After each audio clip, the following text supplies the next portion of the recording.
Assalamualaikum warahmatullahi wabarakatuh. Halo anak-anak, selamat datang lagi di channel pembelajaran bahasa Indonesia.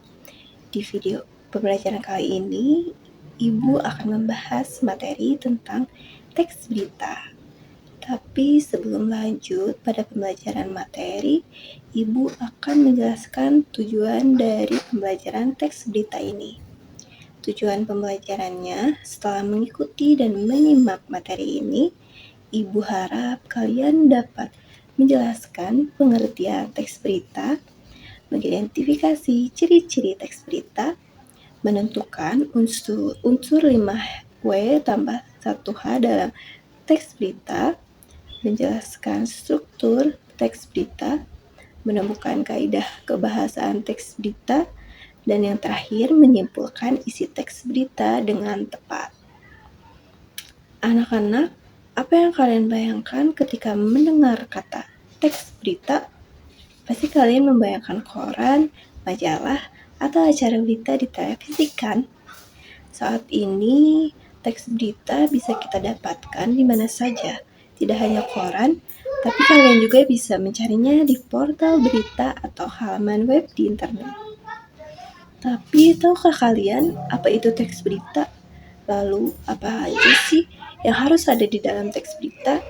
Nah, semua pertanyaan itu akan terjawab di video pembelajaran kali ini. Jadi, mari kita simak baik-baik ya penjelasannya sampai akhir. Menurut Kamus Besar Bahasa Indonesia atau KBBI, berita merupakan cerita atau keterangan yang terkait dengan sebuah kejadian atau peristiwa.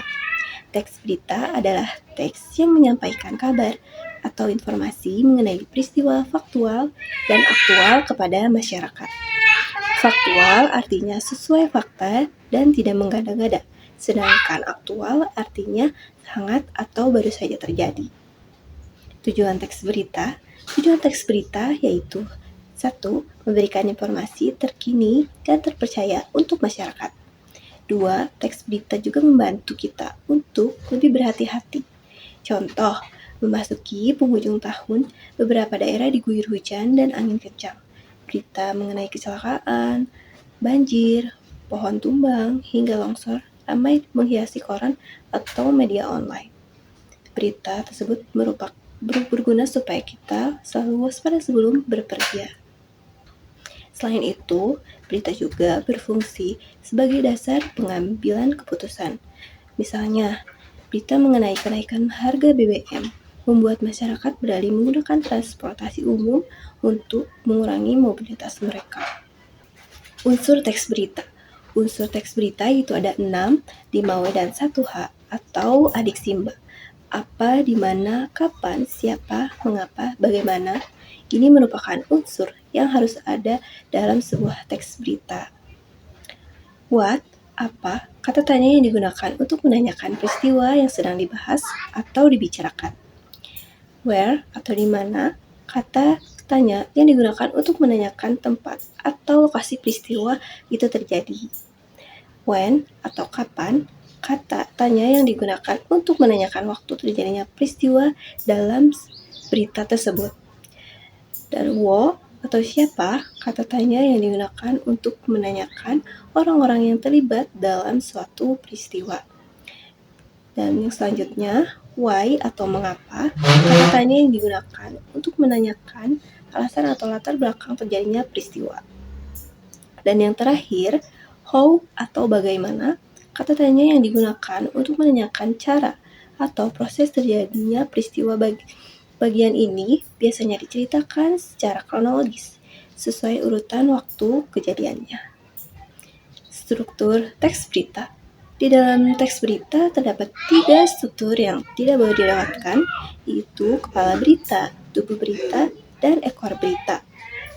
Kepala berita adalah bagian awal yang memuat banyak informasi penting, yaitu apa, di mana, kapan, dan siapa. Kepala berita disebut juga sebagai lead, teras berita, atau orientasi. Tubuh berita. Tubuh berita berisi penjelasan mengenai informasi yang disampaikan pada bagian kepala berita. Pada bagian tubuh berita, terdapat jawaban atas pertanyaan mengapa dan bagaimana peristiwa itu terjadi. Struktur ini membuat latar latar belakang, penyebab, hingga upaya yang dilakukan pihak terkait untuk menyelesaikan peristiwa itu. Dan yang ketiga, ekor berita. Bagian ini menyantumkan informasi yang bersifat tambahan. Jika ekor berita dihilangkan, maka tidak terpengaruh terhadap pokok berita. Mengapa demikian? Sebab keenam unsur berita sudah dijelaskan dengan lengkap di bagian kepala dan tubuh berita. Kaidah kebahasaan teks berita. Perlu kalian ketahui ya anak-anak, gaya bahasa yang digunakan pada teks berita itu sedikit berbeda dari teks lainnya. 1. Penggunaan bahasa yang bersifat standar atau baku. Penggunaan bahasa yang standar atau baku akan memudahkan pemahaman banyak orang karena bahasa standar sifatnya universal dan sebagian besar kalangan masyarakat mudah untuk memahaminya. Contoh, ratusan pasien COVID-19 mengantri di lobi Wisma Atlet. Yang kedua, penggunaan kalimat langsung. Dalam teks berita, kalian akan menemukan kalimat langsung. Apa itu kalimat langsung? Kalimat langsung adalah kalimat yang dituturkan oleh seseorang tanpa mengubah kata atau kalimat. Ciri dari kalimat langsung yaitu ditandai dengan 2 tanda petik ganda dan disertai keterangan penyertaan. Penggunaan kalimat langsung ini terkait dengan pengutipan pernyataan oleh narasumber berita. Contoh, pelaku sudah kami tetapkan sebagai tersangka. Saat ini, kami terus mengembangkan kasusnya, ucap Sutama. Yang ketiga, penggunaan kata kerja mental. Kata kerja mental adalah kata kerja yang menunjukkan respon atau sikap seseorang terhadap suatu tindakan. Kata kerja mental memiliki nama lain, yaitu kata verba mental. Contoh, merasa tertipu, para korban lantas melapor ke polisi.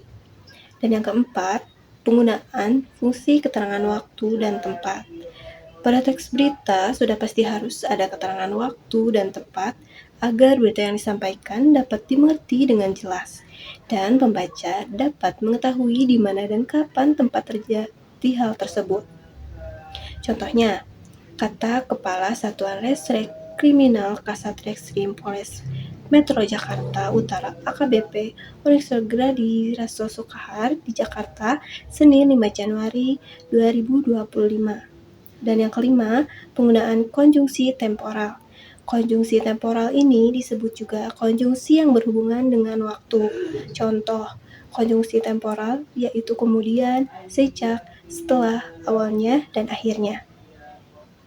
Konjungsi ini biasanya ditemukan pada struktur peristiwa yang menjelaskan berita secara kronologis atau urutan waktu. Contohnya, ketika hujan turun, kami semua segera masuk ke dalam rumah. Jenis-jenis teks berita ada 5, yaitu yang pertama, berita langsung atau straight news, disebut berita langsung karena jarak waktu dari suatu proses itu dengan peliputannya tidak lebih dari 1 atau 2 hari. Artinya, informasi yang diberitakan pada berita langsung itu sangat up to date. Contohnya, berita yang terdapat pada headline atau halaman depan koran agar lebih cepat diketahui pembaca. 2. Menentukan unsur dan struktur berita supaya teks berita yang kalian buat itu jelas. Dalam riset, kalian bisa gunakan unsur-unsur yang ada dalam teks berita yaitu 5W dan 1H yang sudah dijelaskan tadi. Pastikan berita mencakup unsur-unsur teks berita tersebut agar tidak bertele-tele. Yang ketiga, menulis judul yang menarik. Judul berita harus dibuat singkat, jelas, dan langsung menggambarkan isi berita. Kata yang menarik perhatian pembaca. 4.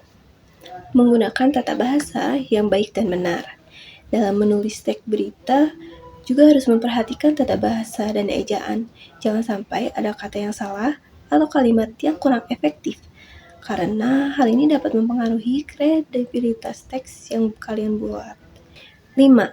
Menghindari bias. Terakhir, jaga agar berita tetap objektif, tidak bias, tanpa memihak. Verifikasi semua informasi sebelum dipublikasikan, serta menjaga kerahasiaan sumber jika memang diperlukan. Oke anak-anak, Materi teks berita sudah selesai.